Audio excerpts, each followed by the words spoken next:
First big match was a very big milestone for me. You have to remember that I started shooting in 1982, cowboy shooting, and my first major in the trail win was in 1992, and we're looking at a 10-year span. And during that period of time, I worked very hard, but was always the bridesmaid and never the bride. And if I look at my successes, I stem it back to three major areas. One, family support, because my wife and my daughter were always there for me.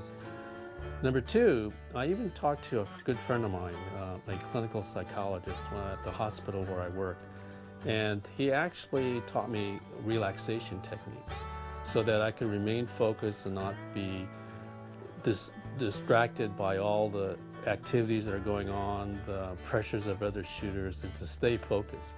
And the third thing, and as I mentioned before, was the dancing lesson. So those three things in combination, some being a little bit more important than the other, helped to shape that first win. And it was a very important win because I only won that in the trail by one rank point over the next shooter, the Durango kid. It was a very important win. It was one that I had worked hard for, and subsequently the next four wins after that was just a repeat of the first one in terms of the way that I prepared for it and the way that I tried to focus and to keep everything into perspective. The hardest match I ever shot was the first one I won.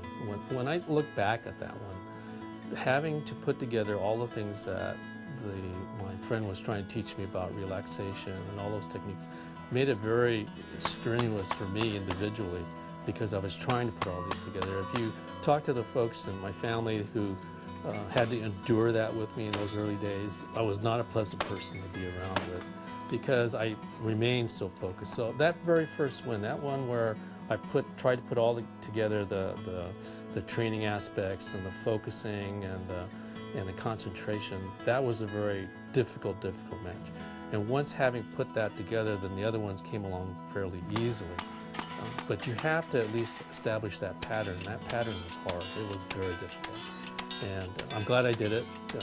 I try teaching that to people now whenever I give lessons, and taught my wife and my daughter those things about focusing and not being distracted by extraneous activities that are going on, and people who come up to you and talk to you while you're trying to get ready to shoot. Those distractions are what cause people to kind of forget what they're doing. So that first win was the most difficult, but the most rewarding at the same time. And she went to college, took a break off from shooting, and then got into it after she graduated and started working. And now she's to the point where she's doing very well and actually won the women's modern category at Winter Range this last month. I'm very proud of both of them. My wife is a great gunfighter. She likes to shoot two-handed. Jesse's a great modern shooter, and we have now actually bonded closer together because we're shooting more. And it just brings us back to the family values that we've had many years ago, that we just reinforced it now by having all three of us participate in the same sport. You look back at some of the folks who are still shooting, there aren't very many families that are still together doing this. A lot of the kids have gone off and done other things. They've got jobs, raised families, and they're just not shooting anymore. And yet after 25 years, we're still doing it. And I think that when I look back at that, it's pretty remarkable. And I'm very proud of the fact that we are still together doing that sport. Every cowboy action shooter owes a debt to Dennis Ming. The next time you're at a match and see Dennis or a member of his family, say howdy and thank you. And be prepared, because there's a good chance a member of the Ming family is going to beat you.